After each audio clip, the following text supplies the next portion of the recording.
Hand Sprite. Known as the WHITEHAND.gif, this was scripted to appear as a Pokemon on the 3rd floor of the Pokemon Tower in Lavender Town. It's divided into 4 separate animations: an introduction, the Pokemon cry, an idle, and 2 attacks. These attacks are unknown, as they are listed as Fist and Brutal. The animation is proven to be hazardous, while viewing the frames of the model has no adverse effects. The white hand is a shriveled, decayed hand with attention to the detail. Flesh is peeled back from the bone, tendons dangle realistically from the wrist. For the first attack, the hand balls into a fist and swings forward. The brutal animation is missing several frames, as the hand seems to open up, then cuts out. After a few seconds, it reappears, closed again. No record has been found of these missing frames. The Buried Alive model. The Buried Alive model, often referred to as its code, the Berryman script, was to be found on the final story of the Pokemon Tower, in what has now been replaced with the Marowak Ghost. According to the scripts assigned to it, the Buried Alive model was intended to be the boss of the tower.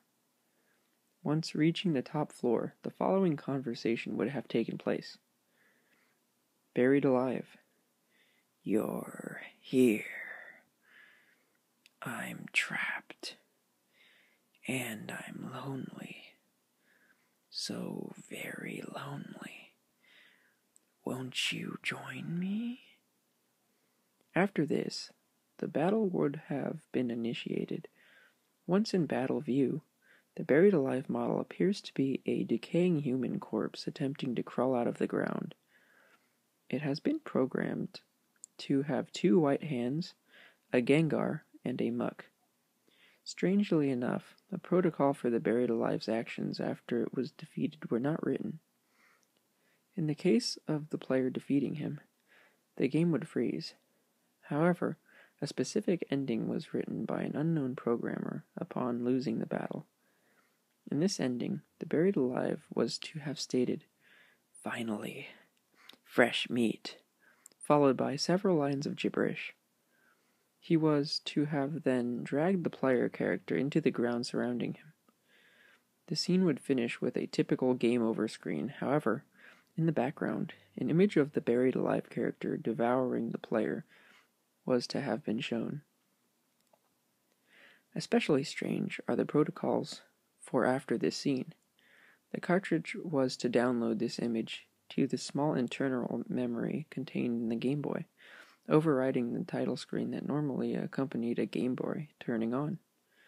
Instead, whenever it was started, the player would view this image as the sound file staticmesh.wav was played.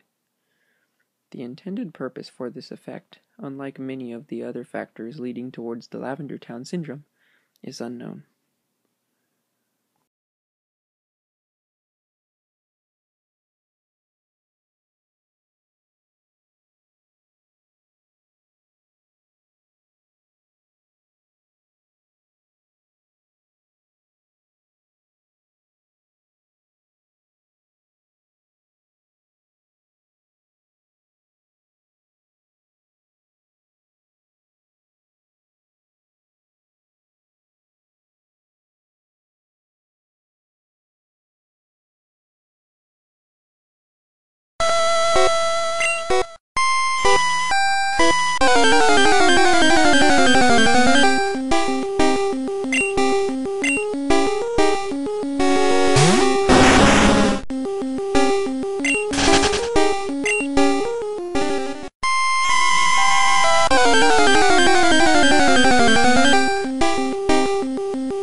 Bye.